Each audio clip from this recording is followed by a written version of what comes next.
তো বন্ধুরা সব কেমন আছো? আশা করি ভালো আছো। সবাই ভালো থেকো। আমি একটু ডিস্টার্ব আছি, মানে যাই হোক, তাও তোমাদের সাথে কথা দিচ্ছি, হেসে হেসে কথা বলবো, যতটা পারবো হেসে কথা বলবো। তো কালকে একটা দাদা ভাইয়ের লাইভ দেখছিলাম। দাদা ভাইটা বারবার জিজ্ঞেস করছিল আমার বাড়ি কোথায়। আমার বাড়ি যাদবপুর। আর ক্যান্ডেল লাইট আপনার ভালো লাগছিল, খুব সুন্দর লাগছিল সত্যি। কারেন্ট ছিল না, খুব কষ্ট করে অনেকটা মোমবাতি জ্বালিয়ে লাইটটা করছিল। তো ঠিক আছে, আমি যাদবপুর থাকি। দাদাভাই বারবার জিজ্ঞেস করছিল। আমার নাম মালতী। তো কদিন ধরে আমি ঠিকঠাক ভিডিও দিতে পারছি না, দুদিন ধরে। আসলে কি হয়েছে কি বলবো, আমি চা খেতে খেতে কথা বলছি। ভিডিওটা যেহেতু আমি 11টা সাড়ে 11টার দিকে দেবো, আমি দুপুরে দেবো 12টার সময়। আসলে রবিবার দিনকে মা চলে এসেছিল। আর সন্ধেবেলা এসছে, সকালবেলা মেয়ের বাড়িতে ছিল। আমি তো তখন কাজে যাই, আমার মেয়ের বাড়িতে ছিল। আমি এসছি কাজ দিয়ে, তখন এসছে মা আমার কাছে 8টা সাড়ে 8টা। জানি না, মা এবারে আসার পরে খুব কান্না করছিল।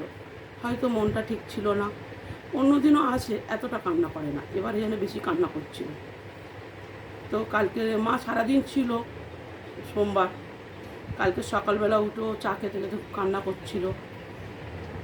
তো তোমাদের সবাইকে বলেছি আমার স্বামী নেই, ওই জন্যই হয়তো কান্না করছিল।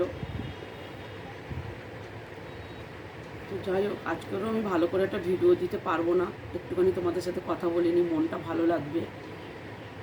তো মা বারবার সেই জামাইয়ের কথা বলছিল, কেন আমি সেদিনকে ওর সাথে গেলাম না। গাড়িতে গাড়িতে তুলে দিয়েছে, হসপিটালে যাওয়ার কথা আমার স্বামী বলেছিল, মা যেতে পারিনি, সেটা নিয়ে বারবার কালকে কান্না করছিল। তো কালকে মা রাত্রিরে 9টার সময় চলে গেছে। তো যাওয়ার সময় খুব কান্নাকাটি করে যাচ্ছিল। তারপরে আমি ভাবলাম একটু তোমাদের সাথে কথা বলি, তোমাদের সমস্ত সবার পরিবারে গিয়ে একটু ঘুরে আসি। তো আর ভালো লাগলো না, ফোনটা দেখতে ইচ্ছা করলো না। একটু আধা ঘন্টা দেখলাম, একটা দাদাভাইয়ের লাইভটা একটু দেখছিলাম। মাথাটা এত যন্ত্রণা করছে, দু একজনকে লাইক করেছি, করার পরে আমি ভাবলাম আর ইচ্ছা করছে না। সেই যে কালকে ফোনটা রেখে দিয়েছি, আর দেখিনি। মনটাও ঠিকঠাক নেই, সেই জন্য ভাবলাম তোমাদের সাথে একটু কথা বলি, কথা বলে একটুখানি ছোট্ট করে একটা ভিডিও দিয়ে দিই। তো মায়ের মন জানো তো, মায়ের ভালোবাসা কখনো দেখানো যায় না, সবসময় নিঃশব্দ থাকে। বাচ্চারা একটু কষ্ট থাকলে সন্তানরা, মারা সবসময় কষ্ট পায়। তো আমার বাবাও বেঁচে আছে এখনো পর্যন্ত। মাকে আমি এখানে রেখে দিতাম। বাবা যেহেতু রাত্রিরে ঘুমায় টুমায়, কিছু যদি হয়ে যায়। আর বাবার শরীরটা খুব একটা ভালো নেই, 5 বছর ধরে স্ট্রোক হয়েছে, ব্রেন স্ট্রোক হয়েছে। তো ওটা ঘুমের ঘরে যদি কিছু হয়ে যায়, আরও সব বোনরা আছে, তখন আমাকে কেউ ছেড়ে কথা বলবে না, সেই জন্য মাকে রাখতে পারি না। তো মাকে বললাম যাও, পরে আসবে। জানি না আজকে আমি তোমাদের সাথে কথা বলতে পারবো না, কারণ আমার একদম পাচ্ছি না কথা বলতে, ঠিক আছে? আসলে কোনো মেয়ে যদি এরকম থাকে, আজকে আমার স্বামী চলে যাওয়া থেকে মা একটু বেশি চিন্তা করে। সেই জন্য আসলে বাবা মা সব বেঁচে আছে তো, সেই জন্য আমি চিন্তা করে। তো আজকে আমি আর না তোমাদের সাথে বেশি কথা বলতে পারবো না, আমারও শরীরটা ঠিকঠাক নেই।